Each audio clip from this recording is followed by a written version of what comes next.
Welcome students, welcome to AIR Gurukul. My name is Rohit Srivastava और इस session में हम लोग थर्मल कॉन्सेप्ट्स में जीरोथ लॉ पढ़ेंगे। Okay, so let's begin the session.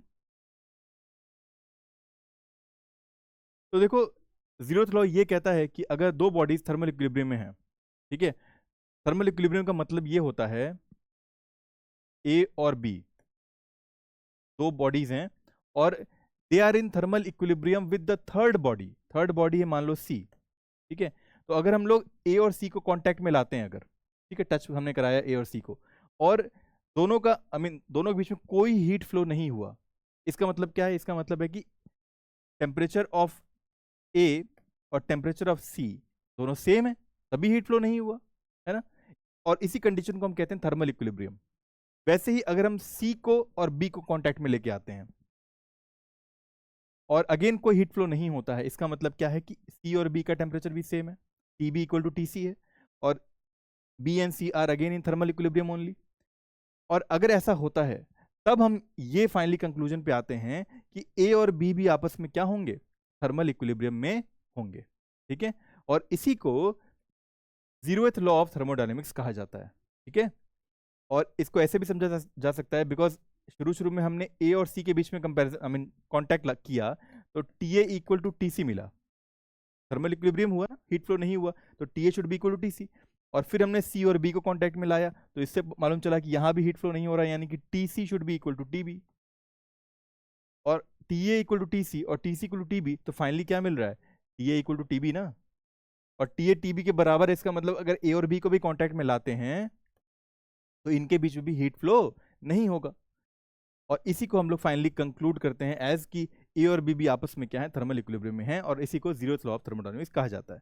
तो वही चीज यहां लिखी हुई है कि body A is in equilibrium with body C, ठीक है, and body B is in equilibrium with body C, then A and B must be at the same temperature. T A और टी बी भी same temperature पे होने चाहिए, वही हमें मिला।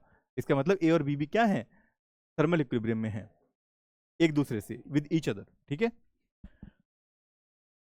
अब इसकी प्रैक्टिकल मीनिंग क्या है? This law allows us to define temperature. इससे टेम्परेचर का डेफिनेशन मिलता है, कैसे? If no heat flows between two objects they have the same temperature. हमें फाइनली क्या मिला कि ए और बी थर्मल इक्विलिब्रियम में है, यानी कि दोनों का टेम्परेचर सेम है, T A equal to T B मिला हमें। और अगर दोनों का टेम्परेचर सेम है तो व्हाट वी फाइनली गॉट कि दे हैव द सेम टेम्परेचर, और वो टेम्परेचर हम कैलकुलेट भी कर सकते हैं, बिकॉज ए का टेम्परेचर लेट्स सपोज अननोन है, ठीक है, और हम सी का एक सी बॉडी है उसको कांटेक्ट में लेके आते हैं, और अगर यहाँ पर हीट फ्लो नहीं होता है तो ये मालूम चल गया ना कि टी ए टी सी के बराबर है, ठीक है, ये मालूम चल गया हमें टी ए टी सी के बराबर है। वैसे ही सी और बी को कांटेक्ट में लेके आए और यहाँ भी थर्मल इक्विलिब्रियम रहा, हीट फ्लो नहीं हुआ, तो इसका मतलब क्या मिला कि T B equal to T C के बराबर है, ठीक है। हाँ, ये नोन था हमें, तो ये नोन से हमें टीबी का नोन वैल्यू मालूम चल गया, बी का टेम्परेचर, और फिर ए और बी को कांटेक्ट में लेके आए और यहाँ भी हीट फ्लो नहीं हुआ, थर्मल इक्विलिब्रियम बना रहा। इसका मतलब क्या कि टी ए, और वो ऐसे भी होगा because T A equal to T C है और T B equal to T C है, ठीक है। तो therefore what we get finally कि T A should be equal to T B. इसका मतलब जब ये कांटेक्ट में लेके आएंगे तो ऑब्वियसली हीट फ्लो नहीं होगा यहाँ पे, और टी ए टी बी के बराबर ही हो जाएगा, ठीक है। और टी बी टी सी से मालूम चल चुका है, टी सी नोन था तो टी बी मालूम चल चुका है, और अगर टी ए टी बी बराबर है तो देयरफॉर टी ए मालूम चल गया, ये भी नोन हो गया फाइनली, ठीक है। तो इस तरह टेम्परेचर मालूम कर सकते हैं हम लोग, इसका प्रैक्टिकल एप्लीकेशन ये है। अब एक एग्जाम्पल थर्मोमीटर का। बॉडी ए लिया हमने जिसमें हॉट वाटर भरी है, बॉडी बी लिया जिसमें कोल्ड वाटर भरी है, और बॉडी सी है जो थर्मोमीटर है, ठीक है। तो स्टेप्स क्या है इसमें? Thermometer touches the hot water. देखो, एक बकेट है जिसमें कि हॉट वाटर है, ठीक है, ए हॉट वाटर है, और एक और बकेट है जिसमें कि बी है, और ये भी, सॉरी, इसमें कोल्ड है, इसमें कोल्ड वाटर है। अब क्या किया हमने? एक थर्मोमीटर को इसमें इंसर्ट किया और एक बार इसमें इंसर्ट किया, ठीक है,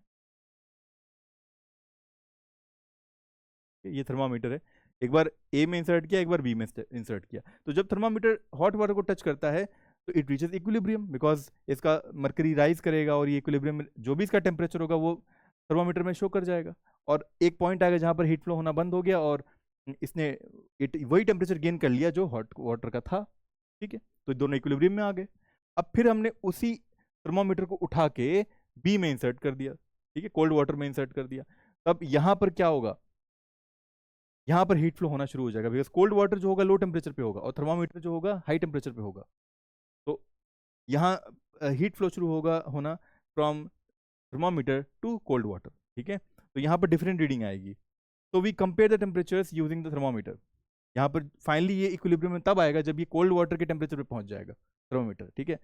तो दोनों केस में हम लोग क्या कर रहे हैं, टेम्परेचर्स को कंपेयर कर पा रहे हैं, ठीक है, और दोनों केस में थर्मल इक्विलिब्रियम का ही कॉन्सेप्ट यूज हो रहा है, ठीक। अब एक सिंपल एक्सप्लेनेशन ये है, मान लो ए और सी और बी और सी दोनों इक्विलिब्रियम में है, थर्मल इक्विलिब्रियम में, तो फाइनली वी कंक्लूड ए और बी का टेम्परेचर सेम होगा। वो मैं बता चुका हूँ ऑलरेडी, वही चीज लिखी हुई है यहाँ पे। अब इसको जीरोथ लॉ क्यों कहते हैं, ये भी एक सवाल उठता है ना।